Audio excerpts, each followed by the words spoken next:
Shalom, shalom, shalom, l'Église de Dieu Tout-Puissant. Que le Seigneur vous bénisse. C'est votre humble serviteur, le pasteur Donenza ou Toyesusu Awa na chaîne Nabiso de Spoken Word Academy. Donc, Awa, tozali côté à l'Iloba Nzambe, pour être bana Nzambe, va se préparer pour na koya na mwana na moto. Alors, ceux qui vont s'abonner dans nous, vont s'abonner, pour boyoka la vraie parole de Dieu. Parce que la parole nous dit que vous connaîtrez la vérité et la vérité vous affranchira. Alors, tonga ko encourager bana Nzambe na eloko moko awa, eloko moko toyokaki, toyoka nanu. Toyoka nanu awa. Miyibi, papa miyibi. Yo zomuna ngo normal ke yo so ke na église ya catholique sangwa lekio na mbongo na mabonza ka botia sangwa komi riche. Yo Ozomona donc sert azana nino yo azana ignorance makasi o église oyo eleki na mbongo ezali église catholique yoka na toyoka nanu toyoka na makomsera azoloba comme ça tout développons ensemble. aye na réseau social la kisika sombi Rolls asombi jet privé iso mona que sango moko boye même pas pinda uchoku fana est-ce que balasi sota immeuble au sangwa tonga. Comment expliquer des hommes on voit pas où ils travaillent tozoe bande source ya provenance en bon on a bangote sous prétexte que a télémia le bet biso déverser au biso tout ebi kotanga to ebi limbola ale lobby bazo tonga ba immeuble bazo somba ba mituka ba komi ko voyager t'appelleras ça comment? C'est pas du vol. Soko yebisi kambo wa mutezo utate. Shalom, shalom, shalom. Ninoyo, la Bible nous dit bananzambe que mon peuple meurt par manque de connaissances. Omoni, ninoyo, ceux qui osent maîtriser makambu te, koleka na YouTube te oloba makambu. Omoni par exemple, ceux qui yebite, osent maîtriser la parole de Dieu te. Oyebite, makambu nzambe na solagi na petit na ngai, na frère Willy Mbengi. Donc moni ser sikoyo avec beaucoup de respect, azobima ignorant. Ozo comprendre. C'est la yebite que l'église catholique et l'équipe mboka nyonso na mokili na mbongo.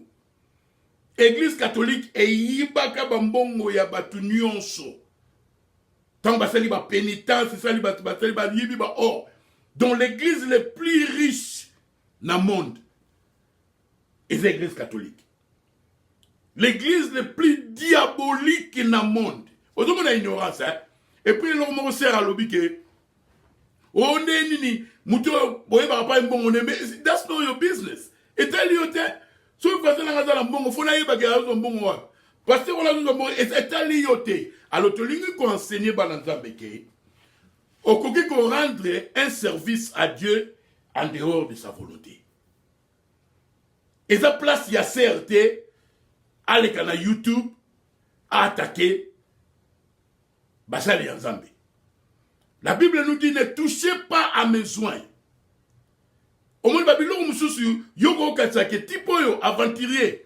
Mais bien, moi, tu as ramené ça à Congo. Moutou Moussou, l'aime souka, Moutou Mora Loba. Oui, puis parce qu'on a, aventurier. N'est-ce par exemple, bien, nous avons la grande frère d'Absa Yemba Banzembo. Abimisa ki album ne mbala moko ali cousine na biso kufi na kin ye na France balobi ka omoni Alexis mwana ne mo azana na kin ale biso ba congolais to vérifieraté et comme pe li solo donc les révérends vondi wana bazo parler sur les grands frères yem Alexis mwana bido ay somote wala grand frère na ga ezali monate alors o ba yebi se on a évité so nani au cause de l'intention ya bien mais tu peux rendre un service à Dieu en dehors de sa volonté. C'est dangereux. Surtout pour moi si qu'on attaquer les serviteurs de Dieu. Baser nanga boyoka. Baser nanga boyoka. Maramanzambo est compliqué. Dans Nombre chapitre 12. Bon on bien. Dans Nombre chapitre 12 pour la ministre Mukele. Donc tu dis ka nino yo ko avertir bananzambe ke ata yo moni que pasteur so va pese va dire yo ko kene l'église wana te mais ko le kala sko na YouTube te ba na loba ba mi yibi Oh, tu n'es pas un bon mais that's not your business. C'est ta lioté. N'a pas placé à Koloba, parce que n'a pas tu vas passer à l'île. Tous autres côtés là, va passer. Tous autres côtés là, on va passer la ventilité. Mais il faut être prudent. Nzambe a désordre. Au cause de nous, intention mais bien. Au cause de l'objectif, n'a bien. Motif, n'a bien. Mais tu vas rendre un service à Dieu en dehors de sa volonté. L'homme se royauté. Mais on met ma malédiction pas ma libota na yo. Ma comme spirituel des Congolais. Qu'on a YouTube, les Congolais, qu'on a réseaux sociaux. Papa nous sommes battus caméra zoloba ba pasteur ba miyibi ba pasteur ba nini mais on a pe mutanga zoloba ayebi parole te ne serge ko ayebi te ba sango ce sont les grands hypocrites ba pasteur ba hypocrite ba zala ba bandaka la ba siècle du siècle n'a pas payé moko c'est ayebi te ignorante banazambe tokeba de ce totangi na Nombre chapitre 12. Ne touchez pas à mes joints. Pasteur, de yo, ozo côté pasteur, yo côté là, pasteur, obazoï, ba monté. Et ta lioté. So yo moni que pasteur, on a so ba pese ba dim. Ba alière ba dim, on coupe sa dim na yoté. So moni que o famille na yo, o ba yo que la ba que na l'église ou na pasteur, on a alière ba dim. Yesa on ba pese ba dim noté, mais collé kana YouTube te sikoyo. Flèche là yo comme ba pasteur. Parce qu'on a touché les vrais Nzambe. On met ma malédiction pamba. Surtout une sœur. Je peux voir un prédicateur aller sur YouTube et puis avoir pouvoir dans la Bible. Mais moi cité. Nzambe a supporté à monter. N'a pas un exemple là. Nzambe a supporté à moi cité à manquer serviteur naïe. À ta serviteur on a ventilé. Boyo qu'elle a pas Nzambe. Nzambe a supporté à te moi si a manqué. Sora au serviteur de Dieu. Ou bien au azol le bakaza serviteur de Dieu. Moi si, il faut y avoir place. Non, il y a place na yote. On les gars na YouTube. On va na benga, ba pasteur, ba voleur. Pas besoin de mona, on moni ko biloko mususu. Ozo mona eloko na biloko sa na molimote. Lo yenge kaka. Ozo lo ba pasteur mi yebi, mais oyebi. Eloko so memela yote. Les choses à la yote. Oya ko memela famille na yo. Liba de pamba. Oya ko memela famille na yo. Ba cœur pamba. Soyons prudents. Soyons monique pasteur on a yibara. Kopesa yembo na yote. Alléluia. Topesa binoka ni mo donc exactement to côté là ba ventiler mais bon à la prudent. Surtout congolais. Mutuzo yebi na été o benga un vrai serviteur de Dieu rempli du Saint-Esprit. Obengi aventurier au blasphémaire. Dans Nombre chapitre 12 Yoka. Marie et Aaron parlèrent contre Moïse au sujet de la femme éthiopienne qu'il avait prise. Car il avait pris une femme éthiopienne. Donc, histoire Oyo, on a Nombre, chapitre 12, verset 1. Otangangoti na 10. Moïse a été qui ban à Israël. Maramazambo et Balanzambe, c'est compliqué. Surtout ma sœur. Il y a un peu pour la logique que je ne permets pas à la femme de prendre de l'autorité. C'est malséant pour une femme de parler dans l'église. Yosko leki na YouTube, des millions et des millions et des millions de personnes vont talango, oso critiquer, osu ba serviteur nyoso, osu ba chrétien nyoso tchebango, et puis osu ignorante si makamanzambe. Oyebiti ke ba voleur. C'est l'église catholique. Au éviter que Sango a ni numéro sainteté pour fabriquer. Alors on a 50 chemises. Mais nous sommes à Pembe. Ba sainteté pour fabriquer. Alors le pasteur parce que ba pesi dim yo au comme c'est mouyibi keba ser keba boyoka. Alors dans les solo yo Moïse a été ban à Israël. Alobi Frère Willy, Jack Willy Mbengi. A dit à Israël que beaucoup bala l'étrangereté. Dieu m'a dit, naïf sabino que pour bala l'étrangereté. So suis tant on a Nombre chapitre 12, tant à chapitre 1. Chapitre 12 verset 1. Otanga ngoti na 10. Moïse a dit à Israël que beaucoup bala l'étrangereté. Dieu m'a dit, naïf sabino que pour bala l'étrangereté. So suis tant on a Nombre chapitre 12, tant à chapitre 1. Chapitre 12 verset 1. alors sikoyo Moïse ye moko bona nanga be makambo nzambe oyo na ete so comprendre nga Moïse ye moko sikoyo ye prophète ayebisi bango babala étranger ta baluki abala éthiopienne bona nanga bien sikoyo yoka Bible lobi Marie et Aaron parlèrent contre Moïse au sujet de la femme éthiopienne qu'il avait prise, car il avait pris une femme éthiopienne. Moïse et Moïse on va pas l'étranger, abaluki abali éthiopienne. Myriam na Aaron, so tel on peut il a raison. Bango c'est comme Moïse, bango critiquer Moïse, Dieu n'a pas aimé. Myriam a choisi tout le bas cancer. Pour la loko moko soko la ndio bien net il a raison. Mais loko moko salama ki a roté. Donc Nzambe atala mubali na mwasi, ser na ngai. Nzambe a toléré ngote mwasi a critiquer serviteur na ye. Ata serviteur a salé le mot aventuré da place à mwasi té. Tika ba frère bazali, tika ba diacre bazali, tika ba ministre bisu ba salango. Oya ko ben na malédiction pamba. Boyo kala tangala bino. Yoga. Marie et Aaron, alléluia. Voilà nanga ya mama nzambo eza compliqué. So oza obala lambela mbali no biloko tika ba basali nzambe. Marie et Aaron parlèrent contre Moïse au sujet de la femme éthiopienne qu'il avait prise, car il avait pris une femme éthiopienne. Bolanda bien, verset 2. Ils dirent, est-ce seulement par Moïse que l'Éternel parle?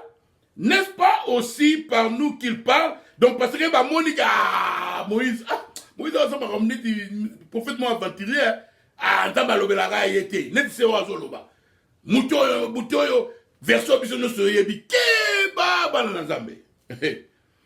Et l'Éternel l'entendit. Or Moïse était un homme fort patient, plus qu'aucun homme sur la face de la terre. Soudain l'Éternel dit à Moïse, à Aaron et à Myriam, Marie, allez vous trois à la tente d'assignation.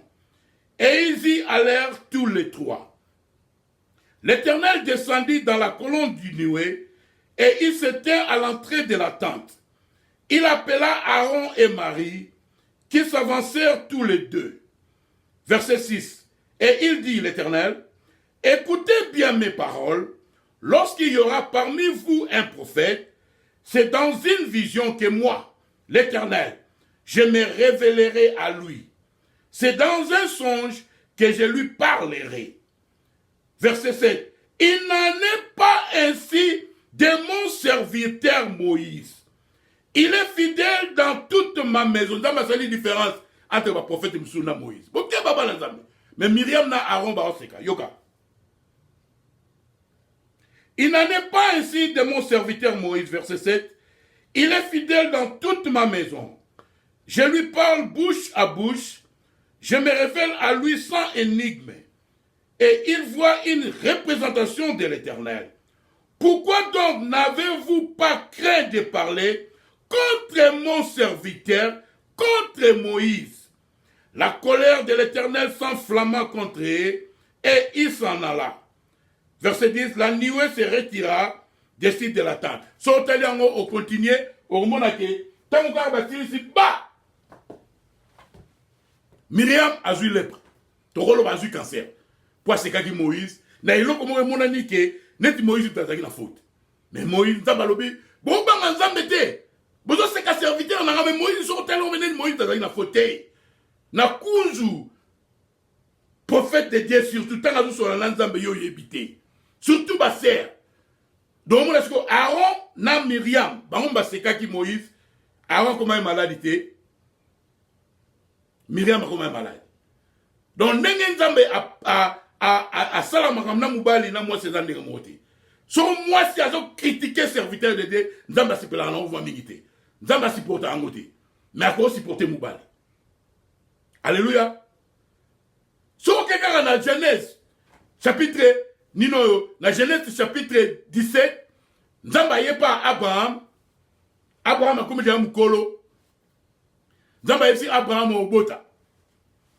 Abraham akobi muka Abraham nini zabe Seigneur yongo makobolo ba ngai mkoko boye na obota tanga on a Bible lobi ke Abraham akui na mabele a seki Seigneur et ça le Seigneur a télémio next fois ba Seigneur a télémio zo ka Abraham atoleraka soki mubali asa odisite na ye mais na Genèse 18 tant nzamba ye alobi ke Sarah kobota Sarah dutango nzamba yepsi Abraham poni Sarah seki Sarah ngolo baketela sekite nzamba sepeli na ngoti le prophète dit que nzamba ko ko Sarah place wana azaika la chance pour azaki mwasi ya Abraham donc ne nzamba sala kana mwasi la mubali ser na ngai vana nye lambela mubali na yo fufu so na mbali sala maka mususu tika ba serviteur de Dieu et sa place na yote. Tu vas rendre un service à Dieu en dehors de sa volonté. David, un homme selon le cœur de Dieu. David, azaki na ba nino mo photo si ça. Azaki na ba témoignage authentique avec Dieu. David avait tué l'ours. David avait tué le lion. David avait tué le Goliath. Et il était un homme selon le cœur de Dieu. David rempli du Saint-Esprit, mais il a rendu un service à Dieu en dehors de sa volonté. Bon, moi aussi. Nathan moi Jésus. Bah juif tellement bazalaki aveugle, net batu mingi net sert azo le makambu azo comprendre te, azo maîtriser te, on les aveuglement. Et puis ils ont ignorance. Oya komi lukila makambu pamba na nzambe. Bah juif bazalaka tellement sûr que Jésus était un faux prophète. Bah nzambe bokeba. Bah tu me sous tout comment il va vérifier rater au moins il est passé dans un aventurier. Allez pas ma mère au qui m'a aventurier. Oh, n'est-ce pas aventurier oté, aventurier. Ah, n'est-ce pas aventurier. Soyez prudents tous côté là. Tous côté là va prédicateur. Et puis prédicateur oh yo azo la nambongo. Ako zonga. Pas ensemble. Parce que biloko mi sato ezali. Biso ba traité fo otala. Ezali mbongo basi na popularité. Samson akoyaki pona mwasi. David akoyaki pona mwasi. Saoul akoyaki pona popularité.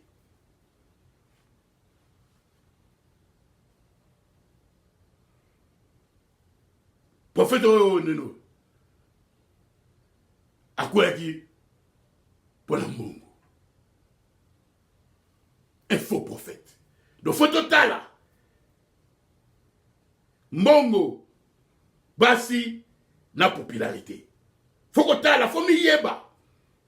Bino ba serviteur de naebi serviteur de Dieu moko yeka musala ni kokweya na basi.